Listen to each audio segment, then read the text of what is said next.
দেশের উত্তরাঞ্চলেও কিন্তু আবহাওয়ার বৈরী প্রভাব আমরা দেখেছি। সেখানে বন্যা পরিস্থিতি ছিল এবং যদিও এখন নদীগুলোর পানি কমতে শুরু করেছে, তবে পানি কমার সঙ্গে সঙ্গে কুড়িগ্রামের চিলমারিতে দেখা দিয়েছে তীব্র নদী ভাঙন।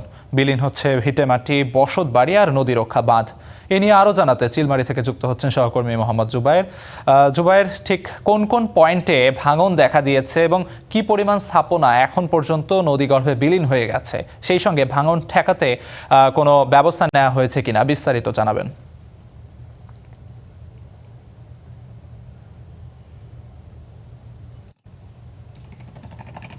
কুড়িগ্রামের নদ নদীগুলোতে কিছুটা পানি কমলেও এই মুহূর্তে কিন্তু ভাঙন অবস্থা খুবই ভয়াবহ এবং সেটা কিন্তু অব্যাহত রয়েছে। সবচেয়ে বেশি ভাঙন যে বেশ কয়েকটি পয়েন্টে চলছে, তার মধ্যে অন্যতম কিন্তু চিলমারি যে করাই বরিশাল, এই চরটির মধ্যে প্রচুর ভাঙন চলছে, যার ফলে গত এক সপ্তাহে এখান থেকে অর্ধ শতাধিকেরও বেশি বাড়ি কিন্তু সরিয়ে নিতে হয়েছে। কিছু কিছু বাড়ি সরিয়ে নেওয়ার আগেই কিন্তু নদীতে বিলীন হয়ে গিয়েছে। আর আমি এই মুহূর্তে যে পয়েন্টটিতে দাঁড়িয়ে আছি, এটি কুড়িগ্রামের চিলমারি রানীগঞ্জ উপজেলার রানীগঞ্জ ইউনিয়নের যে কাসকোল বাজার সংলগ্ন নদীর ডান তীর রক্ষা বাঁধ। আর সেখানে আমার ঠিক পেছনেই কিন্তু ভয়াবহ একটা ধস এখানে দেখা দিয়েছে। 2016 সালে এই ডান তীর রক্ষা বাঁধের কাজ শেষ হয়। 10 বছর যেতে না যেতেই এখন কিন্তু সেই ডান তীর রক্ষা বাঁধের ব্লক সহ একবারে নদীতে বিলীন হয়ে যাচ্ছে। গতকাল থেকে এখানে ভাঙনের অবস্থা বেশি তীব্র ছিল।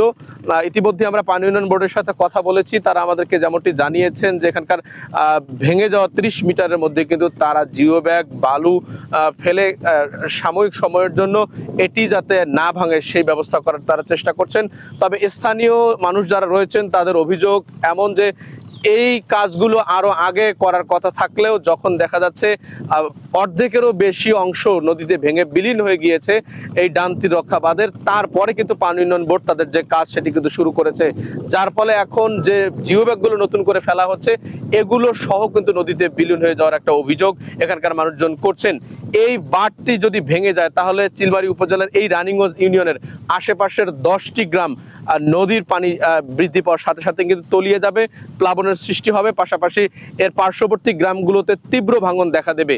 এই অঞ্চলটিতে 2016 সালের আগে ব্যাপক ভাঙন দেখা দিলে সে সময় কিন্তু তৎকালীন সরকার এই নদীর ডান তীর রক্ষা বাঁধের যে প্রকল্প সেটি কিন্তু নিয়ে আসে এবং এখানকার ভাঙন টানা 10 বছর ধরে কিছুটা কমলেও এখন কিন্তু নতুন করে ভাঙন সৃষ্টি, বিশেষ করে ডান তীর রক্ষার যে বাঁধ সেটি ধসার মধ্য দিয়ে কিন্তু এখানকার আশঙ্কা দিনে দিনে বৃদ্ধি পাচ্ছে।